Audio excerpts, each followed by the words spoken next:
இன்றைக்கி வந்து கருணைக்கிழங்கு கருவாட்டு குழம்பு. ஸோ கருணைக்கிழங்கு நல்லா அலசி வச்சாச்சு. தக்காளி, வெங்காயம், எண்ணெய் ஊற்றி கடுகு போட்டு வெங்காயம் கருவேப்பிலை நல்லா போட்டு வதக்கிட்டு பொன்முருவலாக கொஞ்சம் மஞ்சத்தூள் உப்பு போட்டு நல்லா பொன்முருவலாக வதங்குது. நல்லா வதங்கணும், அப்போ தான் டேஸ்ட் வரும்.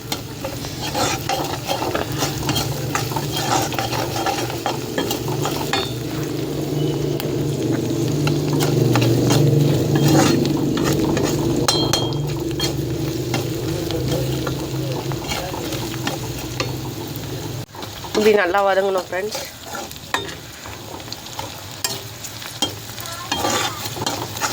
பொன்முருவலாக வதங்கினதுக்கப்புறம் அடுப்பு சிம்மில் வச்சுக்கணும், தீஞ்சிரும் இல்லைன்னா.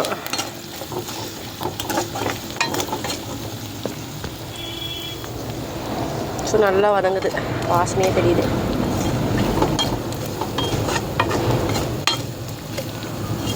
எண்ணெய் ஊற்றிக்கிட்டேன், கடுகு போட்டுக்கிட்டேன், வெங்காயம், அதுக்கப்புறம் கருவேப்பிலை, கொஞ்சம் மஞ்சத்தூள், கொஞ்சம் உப்பு, தேவையான அளவு. இன்னும் கொஞ்சம் ஒரு 1 மினிட் வதங்கணும்.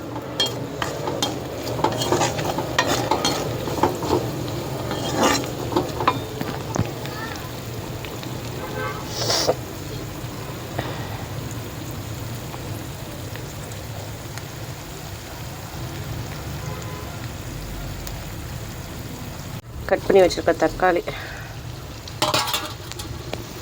நல்லா போட்டு அப்படி வதக்கிட்டு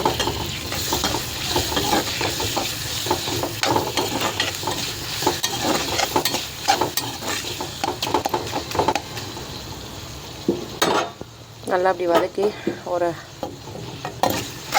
5 நிமிஷம் விட்டுறணும். அடுப்பு சிம்மில் வச்சுட்டு நல்லா அப்படி குத்தி விட்டுருங்க, அப்போ தான் குழம்பு திக்காக வரும்.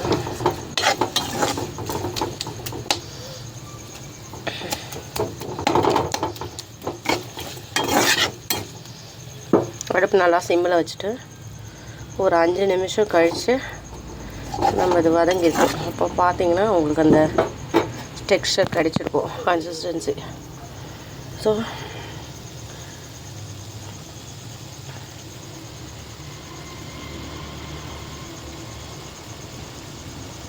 நல்லா மழைக்கு இது சூடாக சாதத்தோடு போட்டு சாப்பிட்டா செமையாக இருக்கும். கருணைக்கிழங்கு கருவாடு குழம்பு. தக்காளி வதங்கிடுச்சு. ஸோ நல்லா வாசனையாக இருக்குது, நல்லா வதங்கிடுச்சு. தெரியுதா? நல்லா இருக்க அந்த கருணைக்கிழங்கு இது போட்டு தேவையான காரத்துக்கு ஏற்ற மாதிரி மிளகாத்தூள் போட்டு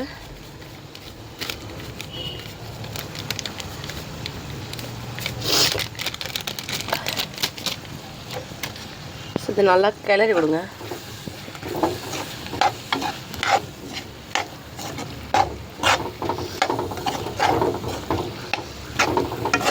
தேவையான அளவு காய் வேகிறதுக்காக தண்ணி ஊற்றணும் ஃப்ரெண்ட்ஸ்.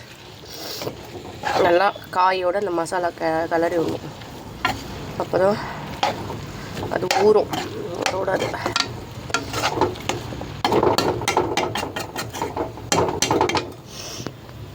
காயோடு நல்லா கிளறி விட்டிங்களா?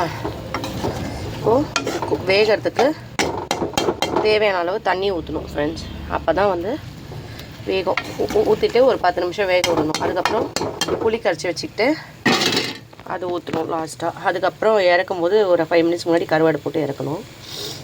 ஸோ இப்போது ஃப்ரெண்ட்ஸ் இப்போ வந்து கருவாடு போட்டாச்சு, வாழை கருவாடு. ஸோ இது வந்து கொதிச்சுட்ருக்கு குழம்பு நல்லா. ஸோ நல்லா கொதிக்குதா? ஸோ இன்னும் ஒரு 5 மினிட்ஸில் குழம்பு ஆஃப் பண்ணிவிட்டு இறக்கும்போது கொத்தமல்லி போட்டு இறக்குனிங்கன்னா சுவையான கருவாடு கருணைக்கிழங்கு கருவாட்டு குழம்பு ரெடி உங்களுக்கு. ஸோ மறக்காமல் எப்படி கொதிக்கிட்டு பாருங்கள். வாவ்! மறக்காமல் நம்ம சேனலுக்கு லைக் பண்ணுங்கள், ஷேர் பண்ணுங்கள். மறக்காமல் சப்ஸ்கிரைப் பண்ணி ஷேர் பண்ணுங்கள் ஃப்ரெண்ட்ஸ். தேங்க்யூ. உங்கள் ஆதரவு எப்பவுமே எங்களுக்கு தேவை. Thank you friends. டெய்லி ஒரு வித்தியாசமான ரெசிபி பார்க்கலாம். தேங்க்யூ.